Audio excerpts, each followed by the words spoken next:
का, जड़ कर्म चेतन बंधकारु कर्म के अवसान का, कह कर स्वरूप यथार्थ जग का, जो किया उपकार है उसके लिए जिन वाणी माँ को वंदना शत बार है, वंदना शत बार है, वंदना शत बार है।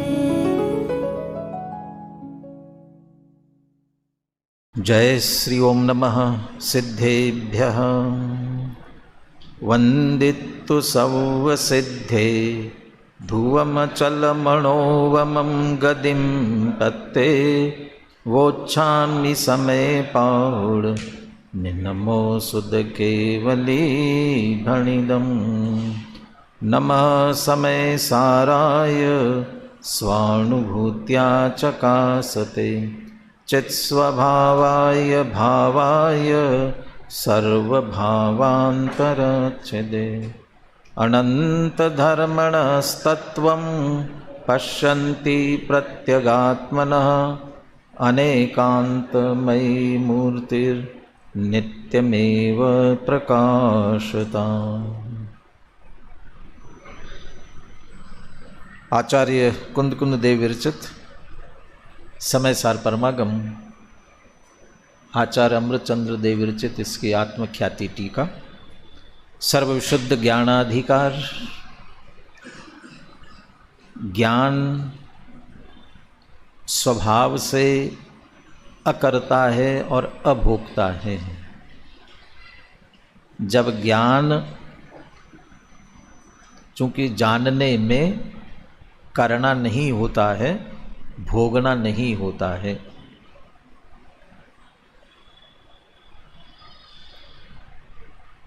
ऐसा होते हुए भी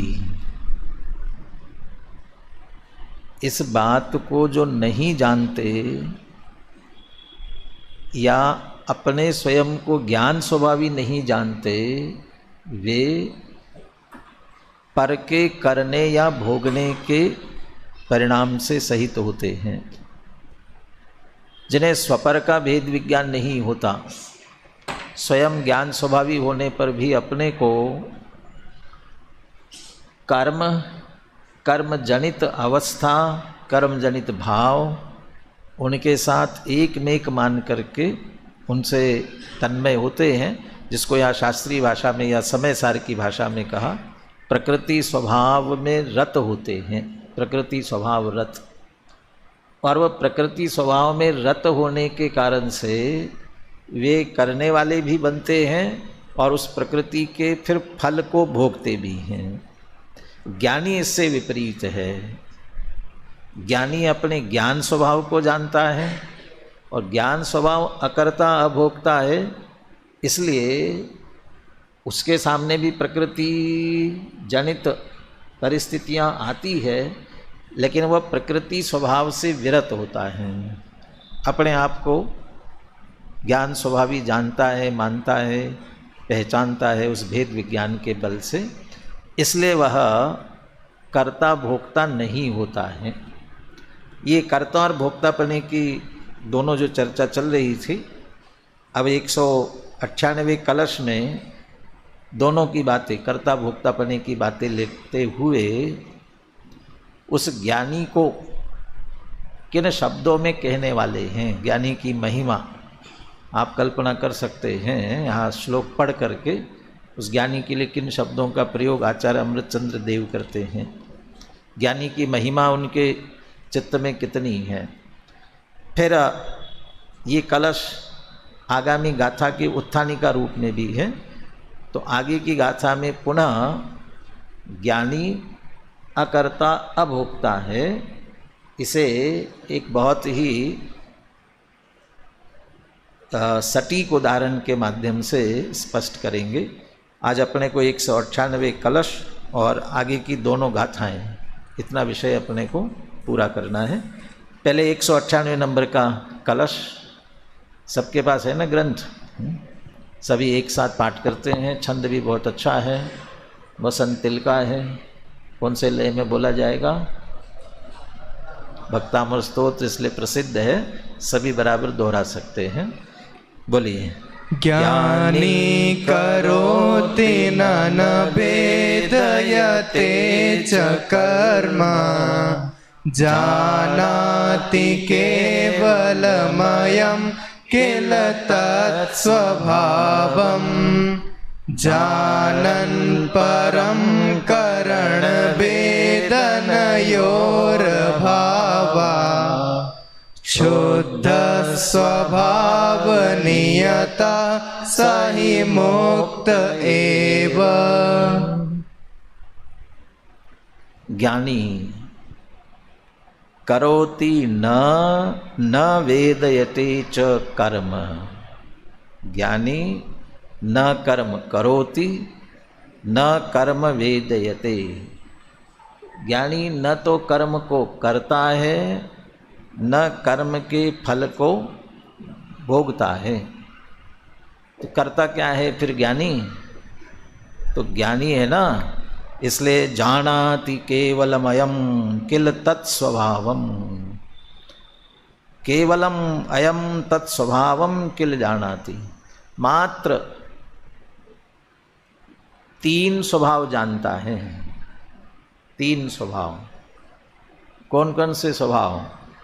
मेरा स्वभाव क्या है ये जानता है,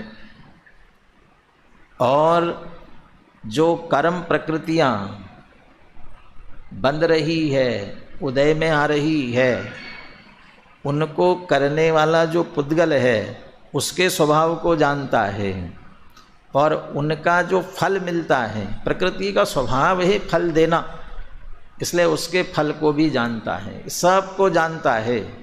और मात्र वह जानता है करोति न वेदयते, न करता है न भोगता है। सहज जान लिया, जो कुछ स्थिति सामने आ रही है उसको सहज जानता है।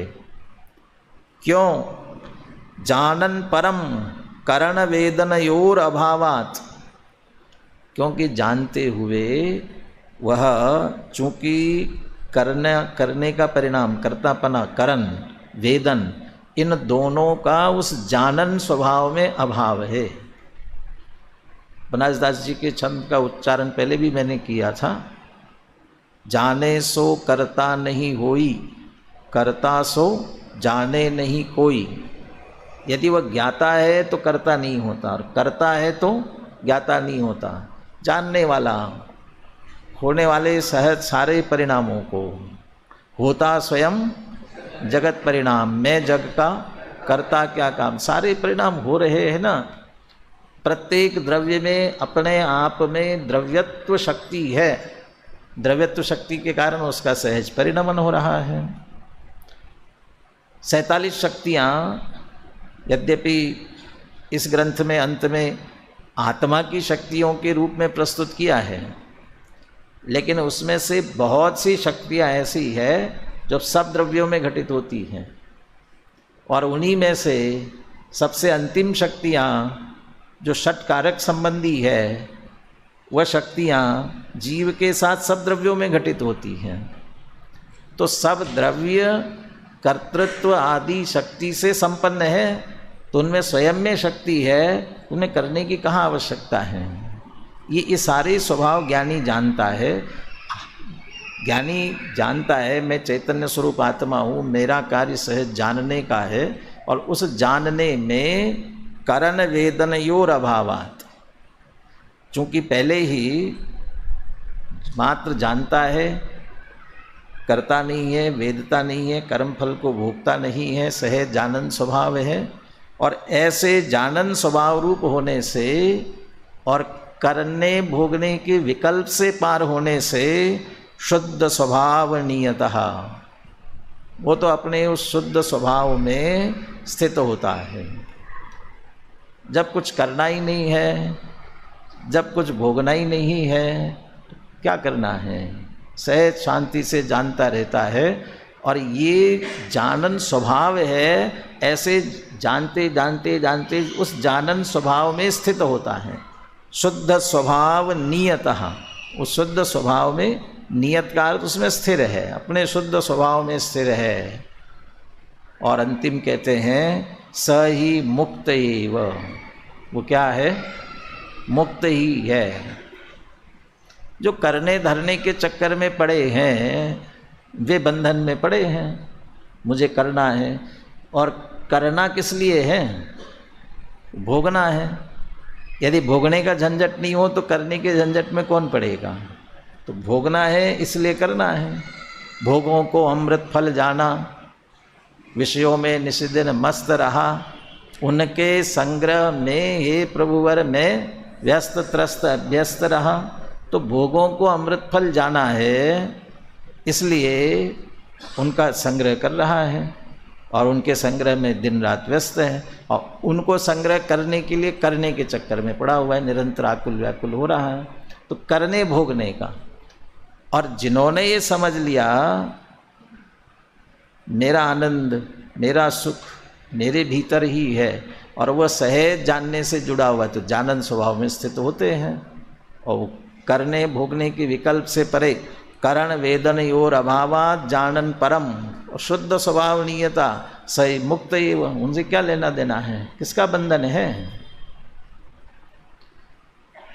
जो सर्विस कर रहा है वो बंधन में है, और जो व्यापार कर रहा है वो बंधन में नहीं है। वो बंधन में नहीं है। सबको अरे मैं तो व्यापार करने वाला हूँ, और ये नौकरी करने वाला सर्विस करने वाला है, ये तो उसके जिसके यहाँ सर्विस कर रहा है जिसके उसके बंधन में है। लेकिन सर्विस करने वाला जितना बंधन में है उससे ज़्यादा व्यापार वाला बंधन में है।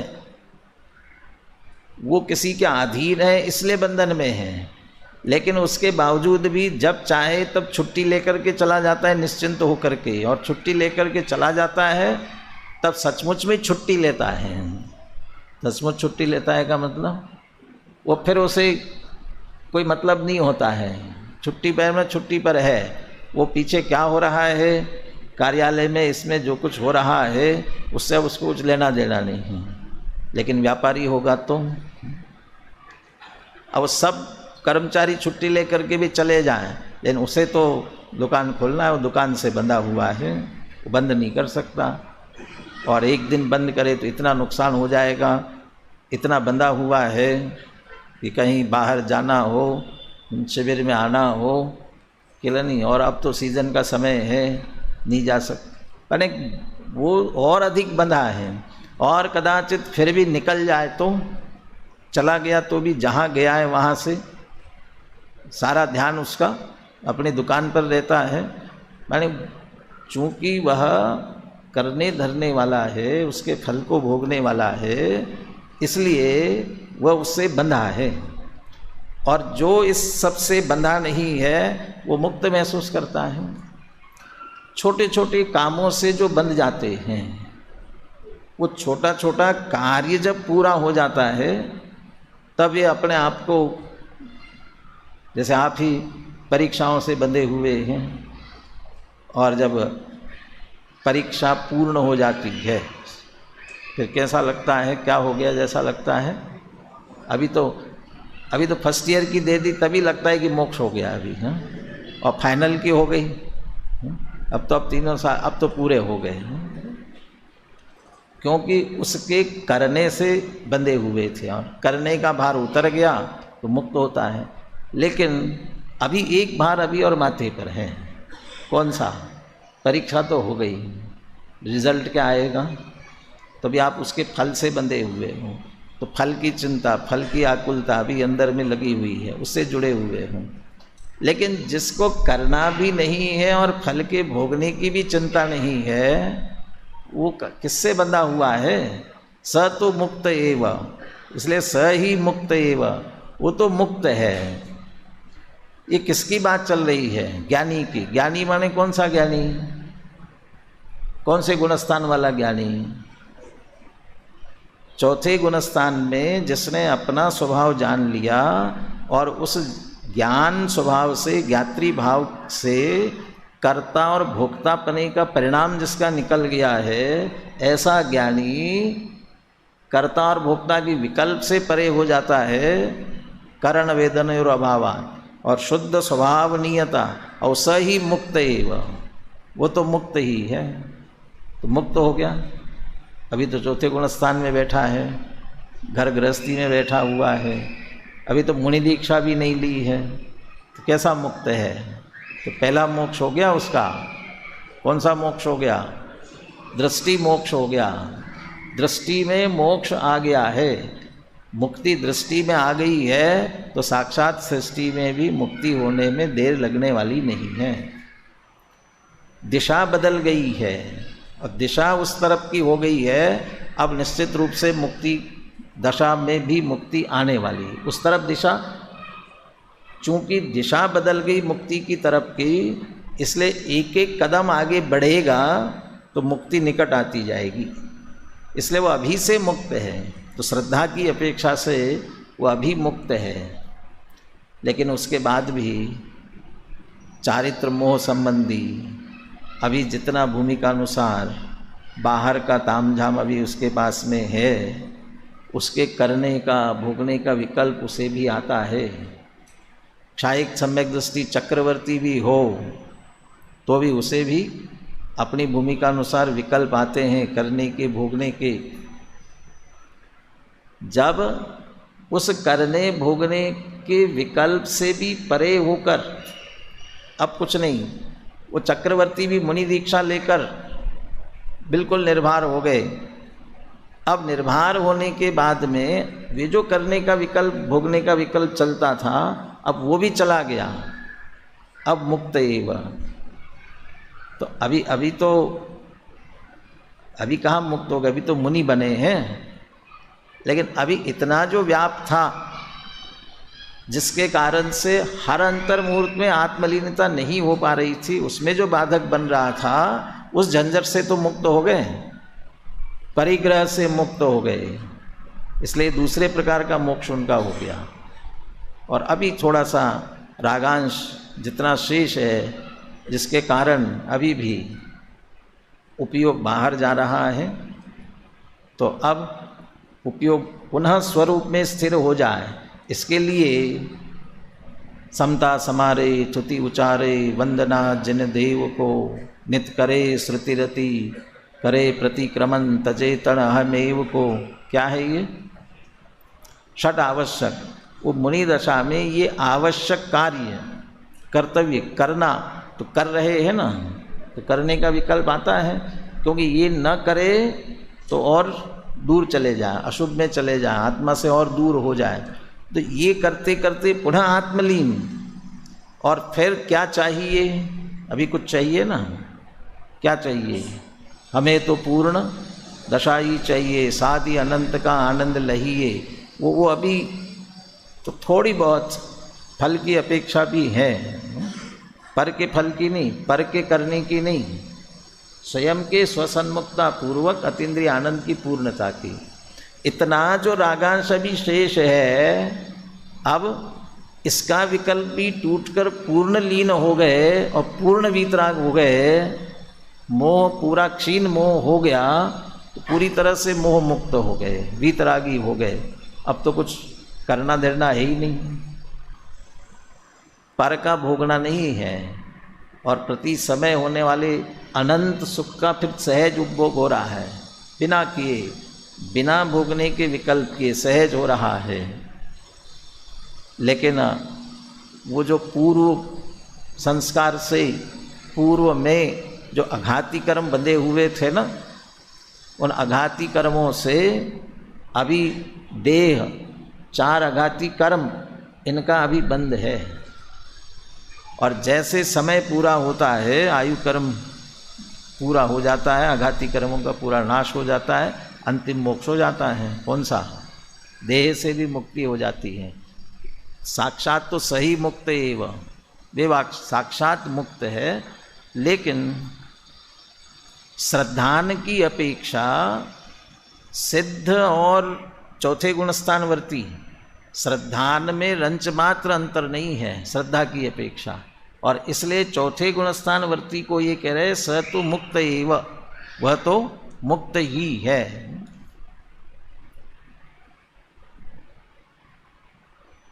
हंस स्मरसि पराणि द्रव्याणि प्रत्यहम यथा चेत तथा चेत शुद्ध चिद्रूपम मुक्ति किम तेण हस्तगा।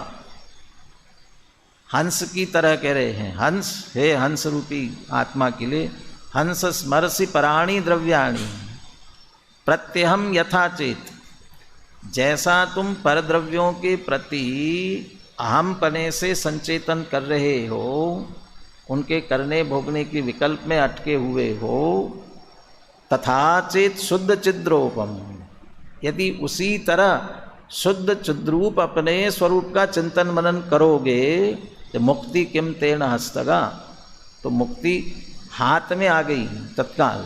अपने आप को शुद्ध चिद्रूप अनुभव करते ही मुक्ति आ गई हाथ में, क्योंकि मुक्ति प्राप्त करने का उपाय प्राप्त हुआ, इसलिए स ही मुक्त एव। तो ज्ञानी न करता है न भोगता है। ये जो मूल कलश में जो बात कही गई है ना, पुनः अगली गाथा यही की ही आने वाली, इसी विषय को लेकर के, और फिर अगली 319 में यही बात कहेंगे और 320वीं गाथा में उसके लिए दृष्टांत देंगे।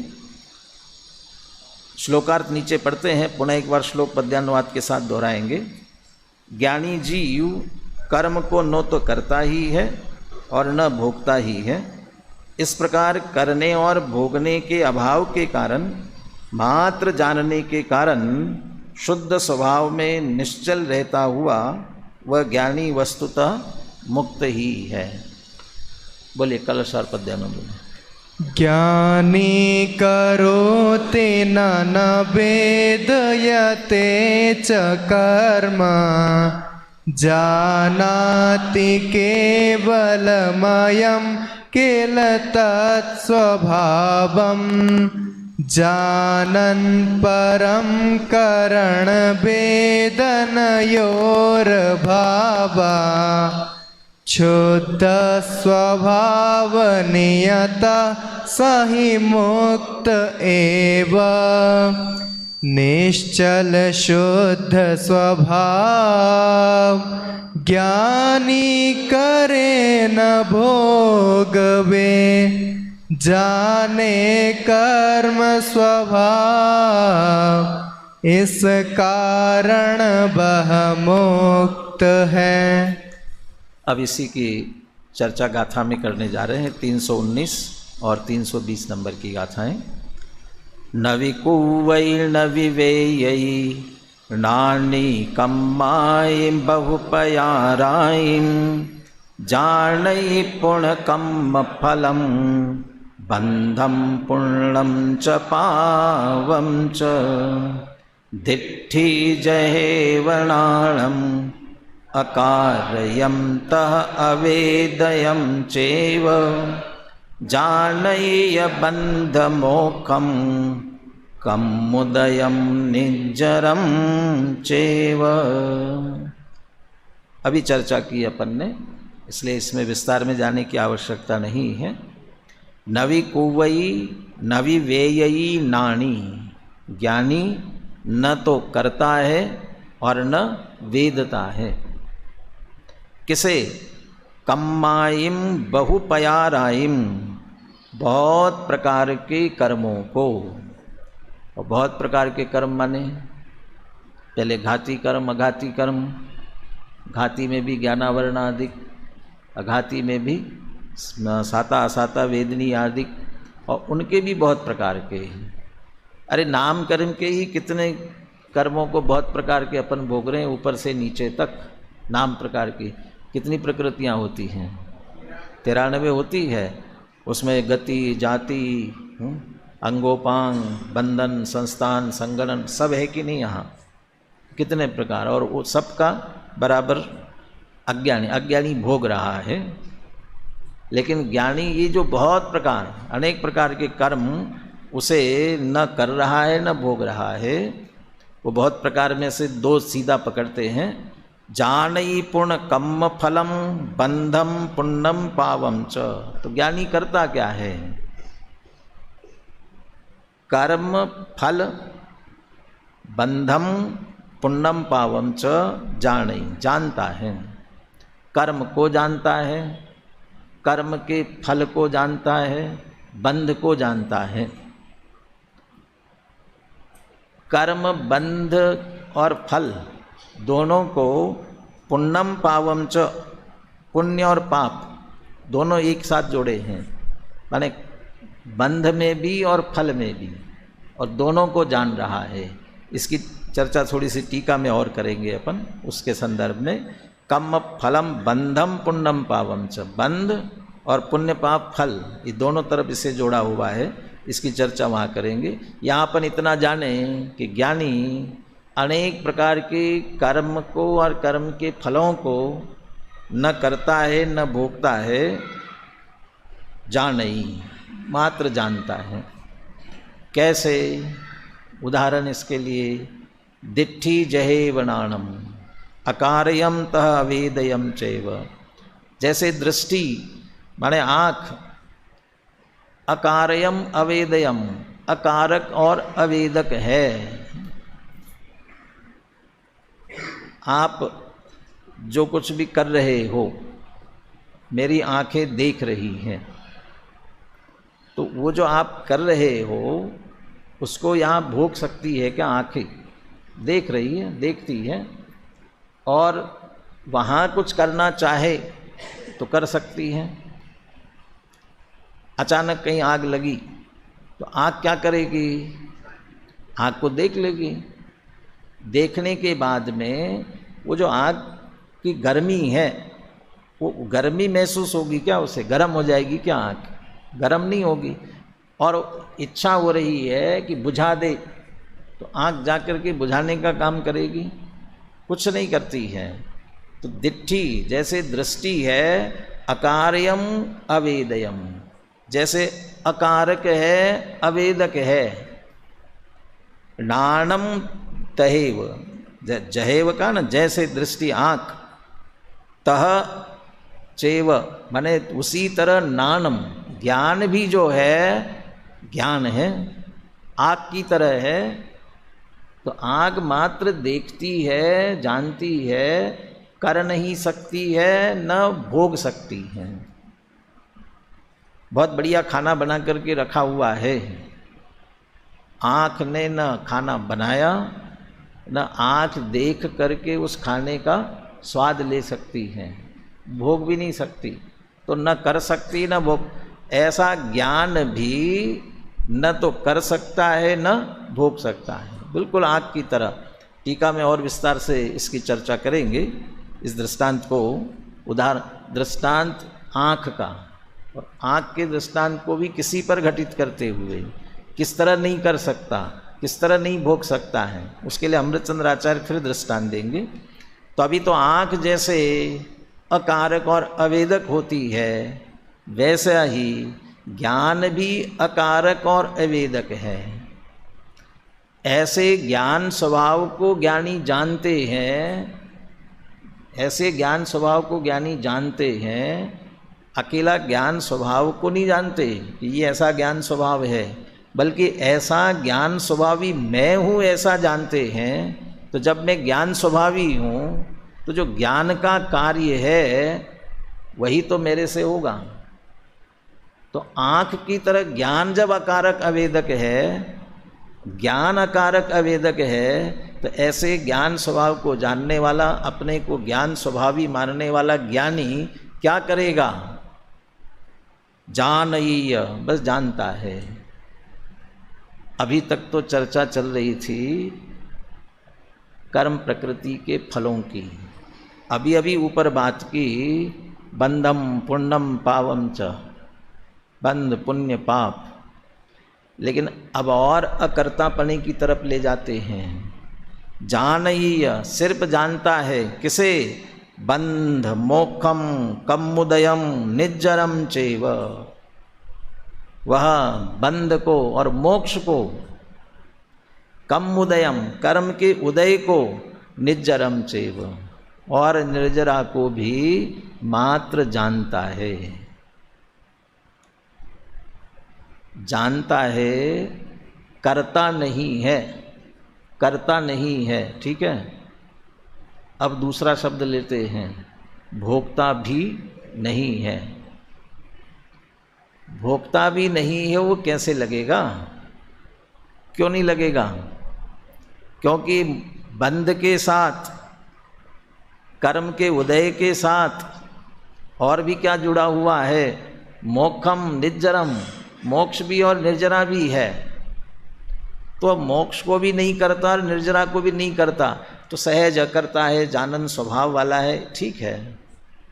वह बंद नहीं किया तो बंद के छोड़ने का मोक्ष भी नहीं करता, वो तो अपने में लीन रहता है, मुक्ति अपने समय में सहज हो जाती है, तो मोक्ष का भी करता नहीं है। मोक्ष के करने का विकल्प भी नहीं है। यदि मुझे मोक्ष करना है ऐसा विकल्प करता रहेगा तो मुक्त होने वाला नहीं है, वो तो उस विकल्प में उलझा रहेगा। तो कुछ नहीं करता है, जानता है, सहज जानता, जानता जानता जानता रहने के कारण से ही पिछले कलश में कहा ना, जानन परम, मात्र जान रहा है ना, इसलिए शुद्ध स्वभाव नियतः, अपने सहज शुद्ध स्वभाव में स्थित हो जाता है, सह मुक्त एवं, तो मुक्त ही है। इसलिए वहाँ करने की कोई बात नहीं है, ठीक है, करने की बात नहीं है।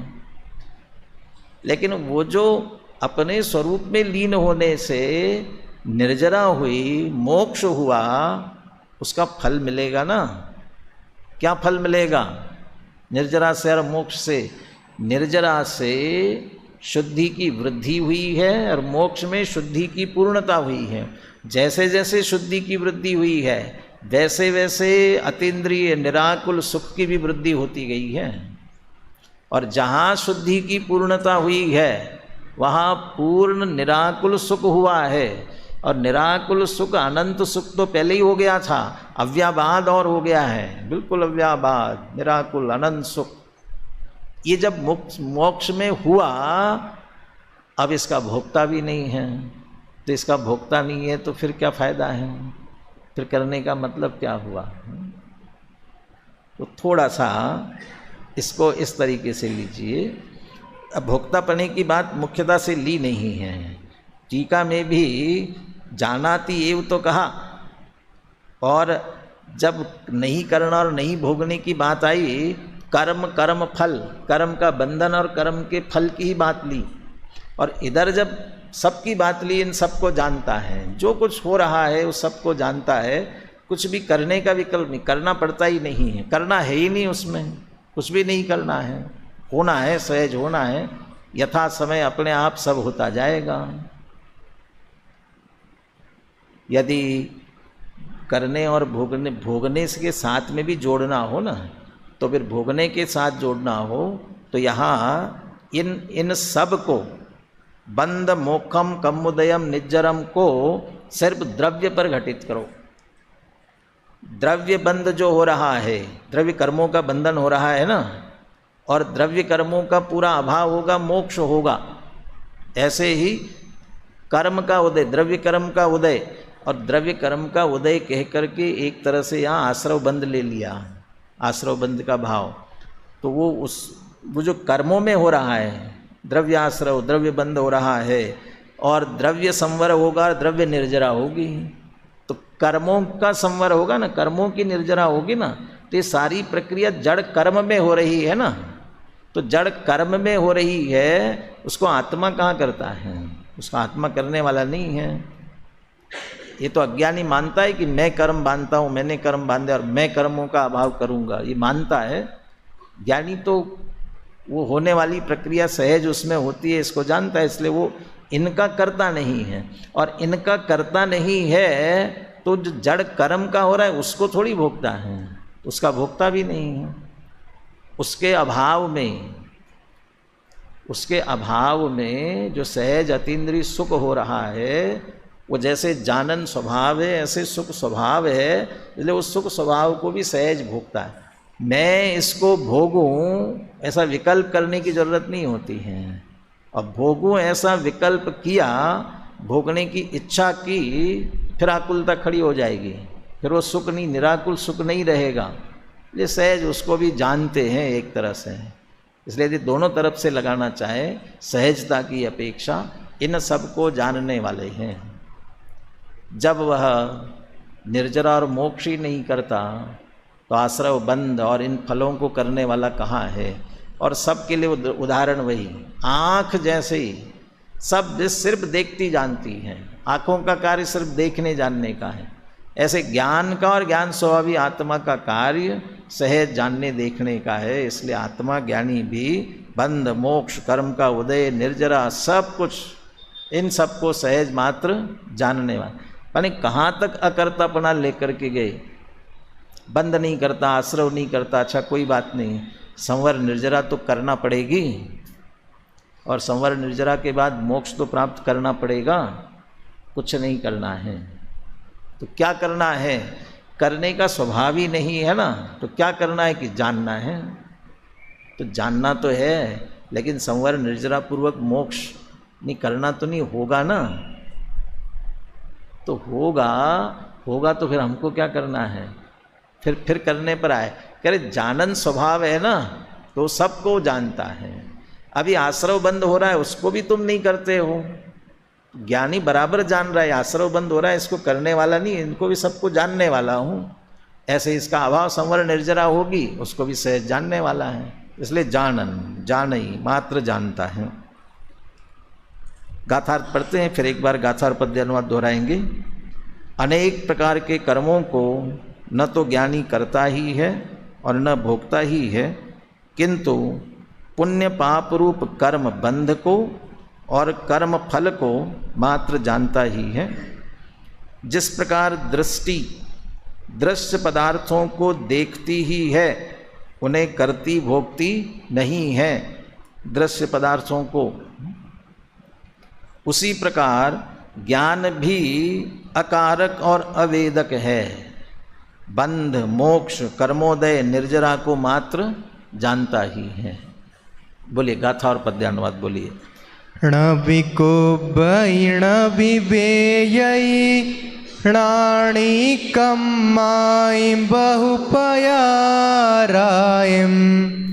जानई पूर्ण कम्म फलम बंधम पुण्यम च पापम च दिट्ठि जहे वर्णाणम अकारयं तः अवेदयं चैव जानय बन्धमोक्षं कमुदयं निज्जरं चैव ज्ञानी करे भोगे नहीं बस सभी विध विध कर्म को वह जानता है। कर्म फल बंध पुण्य एवं पाप को ज्यों दृष्टि त्यों ही ज्ञान जग में है अकारक अवेदक जाने कर्म के बंध उदय मोक्ष एवं निर्जरा। ज्ञानी इन सबको करता नहीं है, भोगता नहीं है और मात्र जानता है। ऐसा क्यों? चलो टीका में अमृतचंद्र आचार्य बताते हैं। देखिए, एक ही गाथा की टीका लेंगे आज 319 की, और जो दृष्टांत 320वीं गाथा का लिया है उसकी चर्चा अपन कल करेंगे। पहले निश्चिंत कर दिया, समय हो रहा है इसलिए, नहीं तो अभी दोनों पूरा करेंगे, पहले से ही करेंगे। करता तो मैं बनूंगा और भोगता आप लोग बनेंगे। देखिए, ज्ञानी करता भोगता क्यों नहीं होता? ज्ञानी ही कर्म चेतना शून्यत्वेन कर्म फल चेतना शून्यत्वेन च स्वयं अकर्तृत्वात् अवेदयितृत्वाच्च न कर्म करोति न वेदयते च। करता नहीं है और भोगता नहीं, लेकिन जानता है। कहा था ना, जानता है। क्यों जानता है? किंतु ज्ञान चेतनामयत्वेन केवलम ज्ञातृत्वात् कर्म बंधम कर्म फलम च शुभम अशुभम वा केवलमेव जानाति। संक्षेप में यदि 3 वाक्य में कहे, करता क्यों नहीं है, भोक्ता क्यों नहीं है और मात्र ज्ञाता क्यों है, उसको चेतना के आधार से कहा गया। दो तरह की चेतना, एक ज्ञान चेतना और अज्ञान चेतना।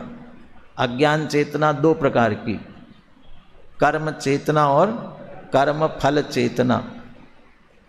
ज्ञानी कर्म चेतना से रहित है इसलिए करता नहीं है, कर्म फल चेतना से रहित है इसलिए भोगता नहीं है। जानता क्यों है? क्योंकि ज्ञान चेतना सहित है इसलिए जानता है। तो सीधा सीधा इसको जोड़ा है, ठीक है ना। अब ये कर्म चेतना और कर्म फल चेतना क्या है? कर्म चेतना और कर्म फल चेतना क्या है? पहले ये पता नहीं क्यों अमृतचंद्र आचार्य ने कर्म चेतना कर्म फल चेतना प्रयोग यहाँ से किया शब्दों का, लेकिन यहाँ लक्षण नहीं दिए, और लक्षण दिए आगे जब कर्म संन्यास कर्म फल संन्यास की भावना रचाने वाले हैं तब जाकर के दिया। 387 नंबर की गाथा निकालिए, टीका में बहुत संक्षेप में और बहुत सरल परिभाषा दी है और हमेशा याद रखने जैसी। 387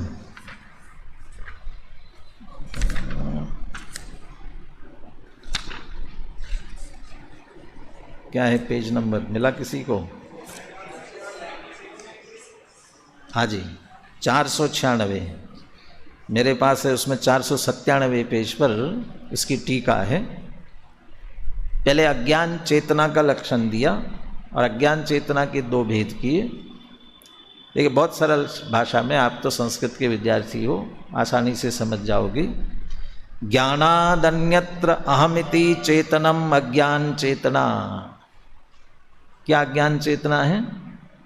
ज्ञानात अन्यत्र अहम इति चेतनम, ज्ञान को छोड़कर अन्य किसी में अहम पने का संचेतन करना, उसका नाम ही अज्ञान चेतना है।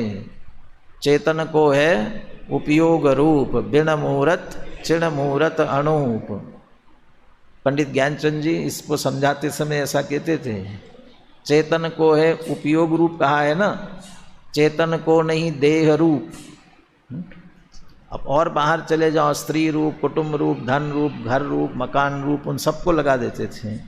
फिर देह रूप नहीं है, और अंदर उतरो तो न राग रूप, न द्वेष रूप, न किसी रूप नहीं है। तो है कैसा? चेतन को है उपयोग रूप। तो ज्ञान रूप है, उस ज्ञान में ही यह मैं है। ज्ञानात अन्यत्र, ये उल्टा जा रहा है। ज्ञान के अतिरिक्त जिसमें ये सब ज्ञान नहीं है, तो उनमें दुकान मकान में ये मैं ऐसा कोई करता है क्या? दुकान मकान में ये मैं, शरीर में तो मैं पना करता है, और दुकान मकान में करता है क्या? अरे मैं दुकान वाला कह रहा है तो उसमें अहम हो गया ना। मैं धनी, धन में एकत्व हो गया ना। तो ये सब अज्ञान चेतना। ज्ञानात अन्यत्र अहम इति चेतनम अज्ञान चेतना।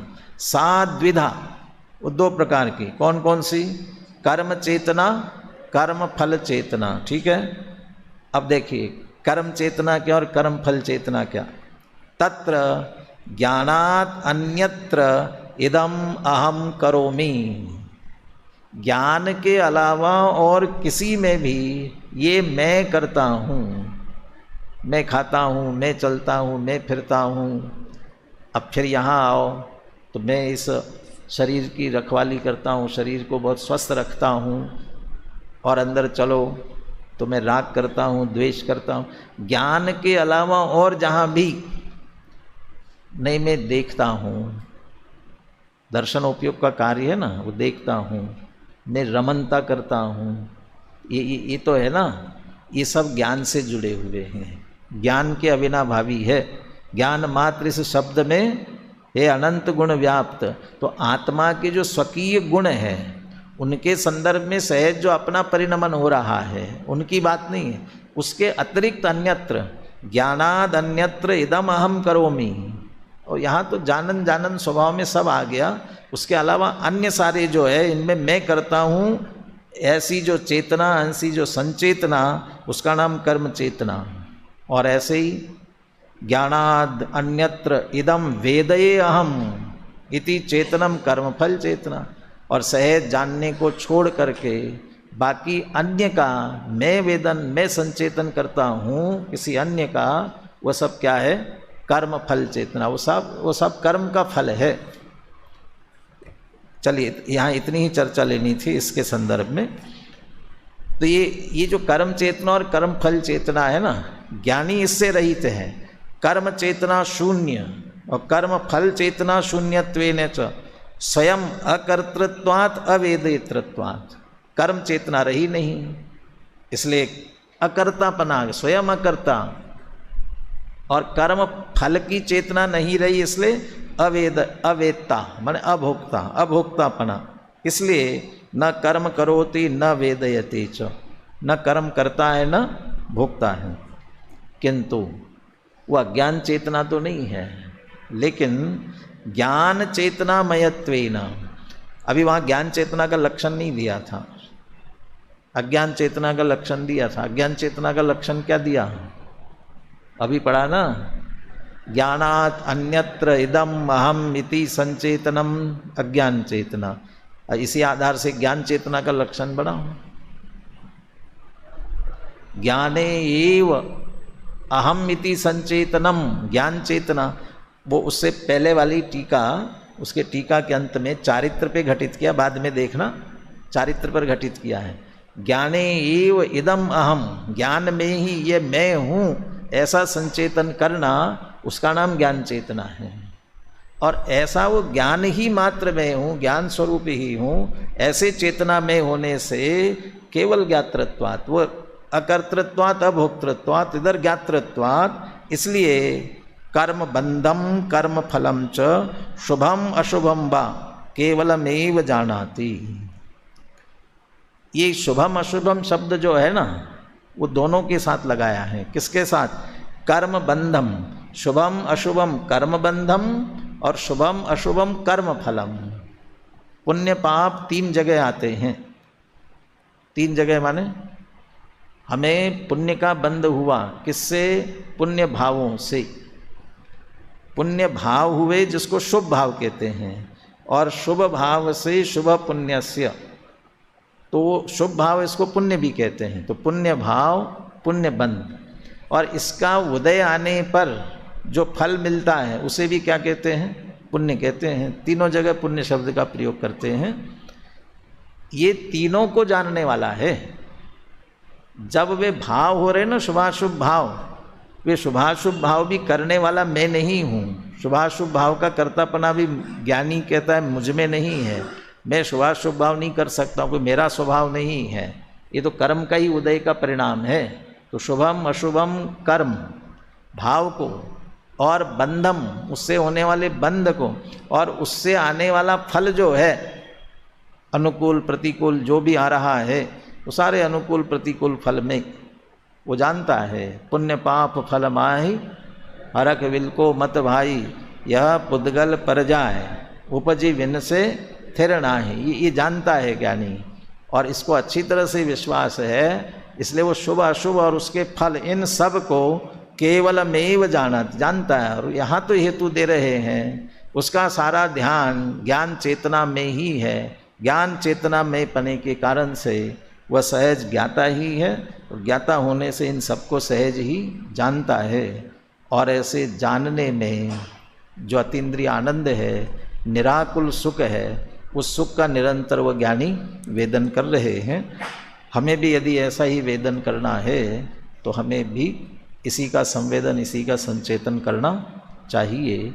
ये जो ज्ञान चेतना अज्ञान चेतना के भेद आए ना, इसकी चर्चा रोला शतक में बहुत सरल शब्दों में लिखी हुई है, अभी ले सकते हैं। हाँ, रोला शतक में 3-4 छंदों में बहुत सरल ये पूरा भाव उसमें आया हुआ है।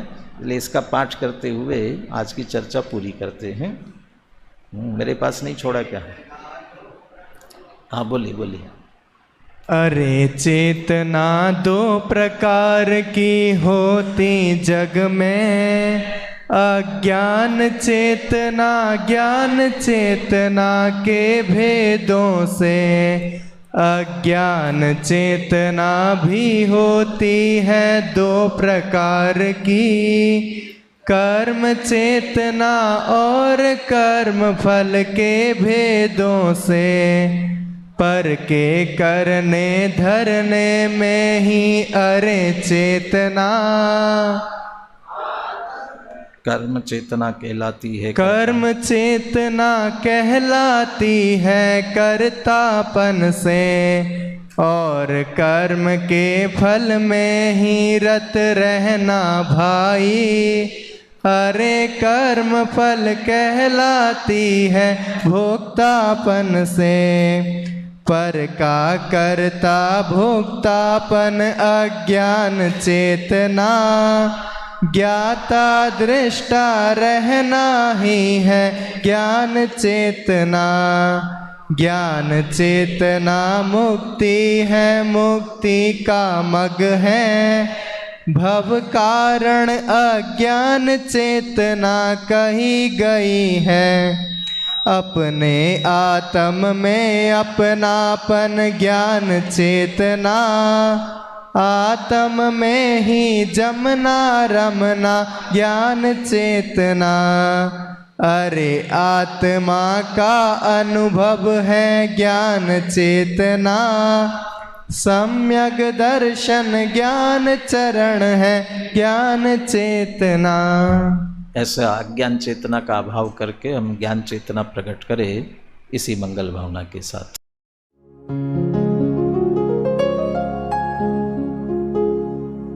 निज निधि निज में बताए यह अनंत उपकार है, उसके लिए जिन वाणी माँ को वंदना शत बार है, वंदना शत बार है, वंदना शत बार है।